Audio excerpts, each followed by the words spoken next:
नमस्कार दर्शक बंधु। जय जगन्नाथ। दर्शक बंधु आज अध्याय आम आलोचना करवा 2024 मसीहा मार्च मासरे मकर राशि फलाफल किपर आसतु ग्रह मान स्थिति कौन रही से विषय जाणी नवा। मास आरंभ रवि आपणकर द्वितीय स्थान में चलन करेंगे। मार्च मास 14 तारिख ठार से तृतीय स्थान में चलन आरंभ करेंगे। शुक्र मास आरंभ आपंकर राशि चलन करेंगे। 7 तारिख ठार से द्वितीय स्थान में चलन करेंगे। बुध मास आरंभ द्वितीय स्थान में चलन करेंगे। 7 तारिख ठार से तृतीय स्थान में चलन आरंभ करेंगे। मंगल मास आरंभ आपंक राशि रे मार्च मास 15 तारिख ठार से द्वितीय स्थान में चलन आरंभ करेंगे। राहु मास सारा तृतीय स्थान में रे। बृहस्पति मास सारा आपंक राशि चतुर्थ स्थान में रे। केतु मास सारा नवम स्थान में चलन करेंगे। शनिदेव मास सारा आपंकर द्वितीय स्थान में चलन करेंगे। दर्शक बंधु ए मासरे अनेक परिवर्तन रही। सामान्य किसी ग्रह शुभरे रोचंती, अधिकांश ग्रह अशुभरे रोचंती। तेणु मिशामिशी शुभ अशुभ फल आपको ए मासरे प्राप्ति हम। आपंक राशि शनि 7.5 प्रभाव रही। तेणु देह पा अधिक जत्न नवा आवश्यक। मंगल आपंक राशि मासर 14 तारिख पर्यंत रे। तत्पर से द्वितीय स्थान में चलन करुथिबारु आपण जिद्दी स्वभाव बेले बेले होई पारंती एवं रागी करी काहू किछि कठु भाषा ए मासरे प्रयोग करि देई पारंती। तेणु धैर्य धरी प्रत्येक कार्य करेंगे, किंतु साहसी हेबे, पराक्रमी हेबे, बलशाली कार्य गुड़िक करिवार क्षमता मध्य आपणक पाखकु आसीबो। ए मासरे मुखर टिके जत्न नियंतु। मुखरे किछि समस्या बढ़िवार संभावना रहिछि।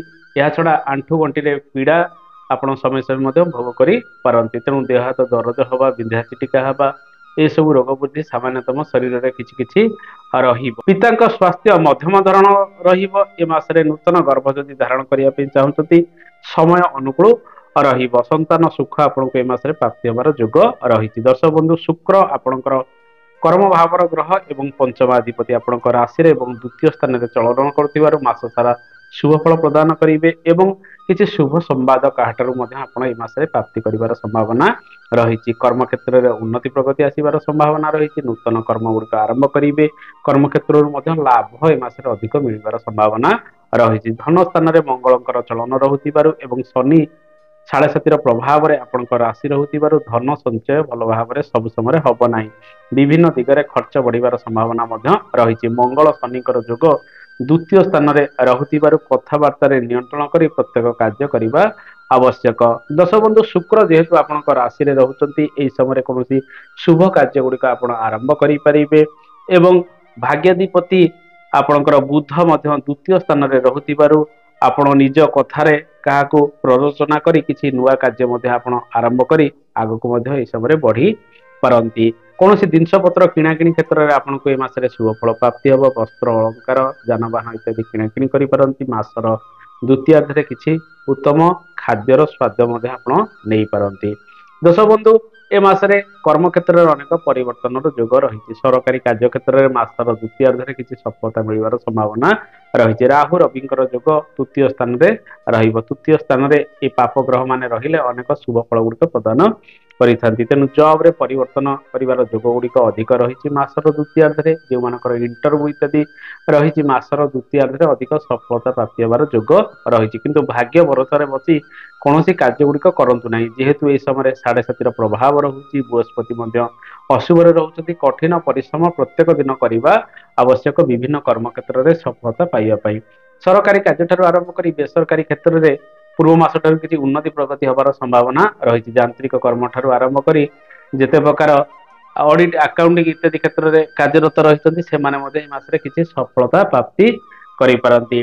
दर्शक बंधु जेहेतु मंगल सहित शनिकर जोग संबंध रहुची द्वितीय स्थान में टेक्निकल जॉब क्षेत्र में आपंकर परफॉर्मेंस लेवल अधिक ए मासरे रहिबार संभावना रही। मंगल आपंक राशि उच्चस्थ रोचंती एवं लाभर ग्रह मंगल रहुथिबारु शेयर मार्केटिंग इत्यादि क्षेत्र में आपन किछि लाभ मध्य प्राप्ति करि पारंती। किंतु पार्टनर सहित वाद विवाद उपजिबार संभावना रही। तेणु से सब प्रति आपको नियंत्रण रखिए।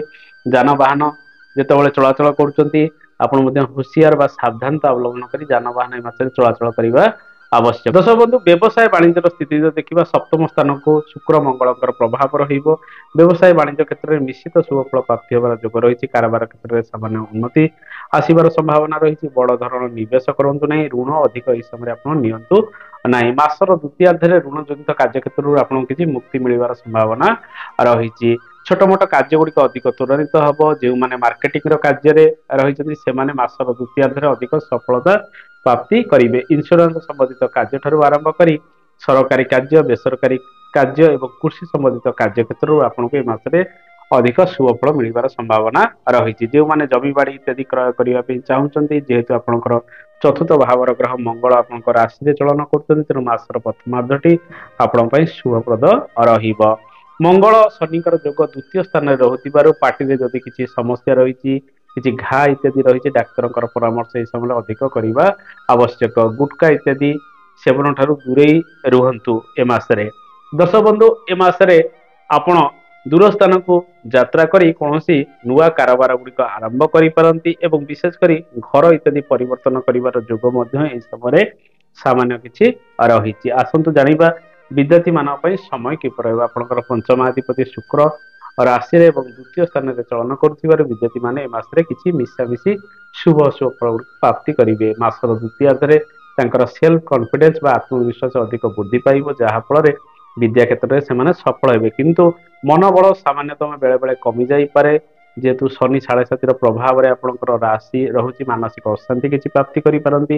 ବୃହସ୍ପତି ମଧ୍ୟ ଅଶୁଭରେ ଚଳନ କରୁଥିବାରୁ ଆପଣଙ୍କୁ ଅଧିକ ପରିଶ୍ରମ ମାସ ସାରା କରିବାକୁ ପଡିବ ବିଭିନ୍ନ ଦିଗରେ ସଫଳତା ପାଇବା ପାଇଁ। ଆସନ୍ତୁ ଜାଣିବା ଦାମ୍ପତ୍ୟ ଜୀବନ, ପାରିବାରିକ ଜୀବନ, ଲଭ୍ ଲାଇଫର ସ୍ଥିତି କିପରି ରହିବ। ଏ ମାସରେ ଆପଣଙ୍କ ରାଶିକୁ ଗୁରୁ ସୁଧି ରହୁନାହିଁ, କିନ୍ତୁ ମାସର ଦ୍ୱିତୀୟାର୍ଦ୍ଧରେ ରବି ସୁଧି ରହିଲେ ମଧ୍ୟ ସେହି ସମୟକୁ ପ୍ରାୟତଃ ବିବାହ ଯୋଗ ଗୁଡିକ ରହୁନାହିଁ। ତେଣୁ ବିବାହ ଆଦି ଶୁଭ ମାଙ୍ଗଳିକ କାର୍ଯ୍ୟ ସହିତ ଅନ୍ୟାନ୍ୟ ଯେଉଁ ଶୁଭ ମାଙ୍ଗଳିକ କାର୍ଯ୍ୟ ଗୁଡିକ ରହିଲା, ଗୃହ ପ୍ରତିଷ୍ଠା, ଭୂମି ପୂଜା, ଗୃହ ଆରମ୍ଭ, ବ୍ରତ ପ୍ରଣୟନ ଇତ୍ୟାଦି କରିବା ପାଇଁ ମାସଟି ଅତ୍ୟନ୍ତ ଶୁଭପ୍ରଦ ନୁହେଁ।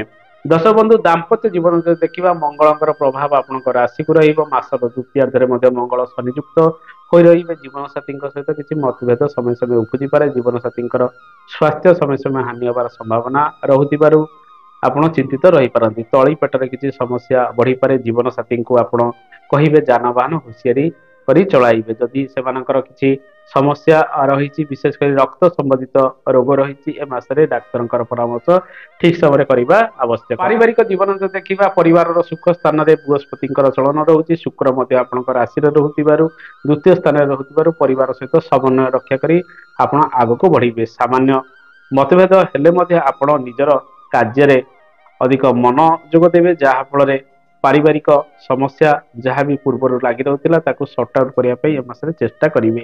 ଘର ପରିବାରକୁ ସମୟ ଦେବା ସହିତ ଆପଣ ଏହି ସମୟରେ ମାଙ୍କ ସହିତ ମିଶିକରି କିଛି କାର୍ଯ୍ୟ କରିବେ। ବନ୍ଧୁଙ୍କର ସହଯୋଗ ପ୍ରାପ୍ତି କରିବେ।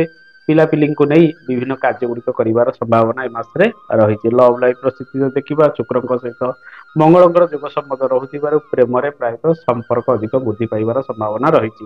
କିନ୍ତୁ ମନୋମାଳିନ୍ୟ ପରସ୍ପର ମଧ୍ୟରେ କିଛି ଉପୁଜିପାରେ। ସେ ସବୁକୁ ଭୂକ୍ଷେପ ନ କରି ଆପଣ ନିଜ ଲଭରେ ଆଗେଇ ଚାଲନ୍ତୁ। ଯଦି କାହାକୁ ପ୍ରପୋଜ ଇତ୍ୟାଦି କରିବା ପାଇଁ ଚାହୁଁଛନ୍ତି, ମାସର ପ୍ରଥମାର୍ଦ୍ଧଟି ଆପଣଙ୍କ ପାଇଁ ଅଧିକ ଶୁଭପ୍ରଦ ରହିବ।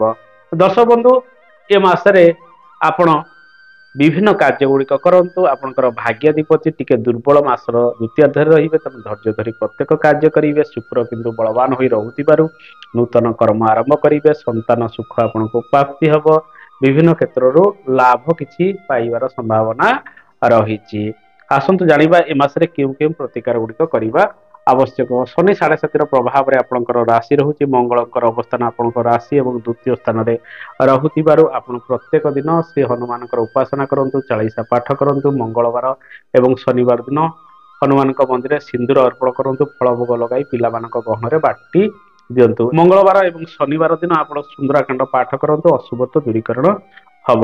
ଦର୍ଶକ ବନ୍ଧୁ, ଏଇ ମୁଖ୍ୟ ପ୍ରତିକାର ଗୁଡିକ ଆପଣ କରନ୍ତୁ, ଦେଖିବେ ଆପଣଙ୍କ ରାଶିରେ କିଛି ନା କିଛି ଶୁଭ ଫଳ ଗୁଡିକ ପ୍ରାପ୍ତି ହବ। ଏ ତ ଥିଲା ମକର ରାଶିର ଫଳାଫଳ। ଆଶା କରେ କାର୍ଯ୍ୟକ୍ରମଟି ଭଲ ଲାଗିଥିବ। କାର୍ଯ୍ୟକ୍ରମ ସମ୍ପର୍କରେ ମତାମତ ଦିଅନ୍ତୁ। ଆଗାମୀ ଅଧ୍ୟାୟରେ ଆପଣଙ୍କ ସହିତ ଦେଖା ହବ। ରହୁଛି, ଜୟ ଜଗନ୍ନାଥ, ଧନ୍ୟବାଦ।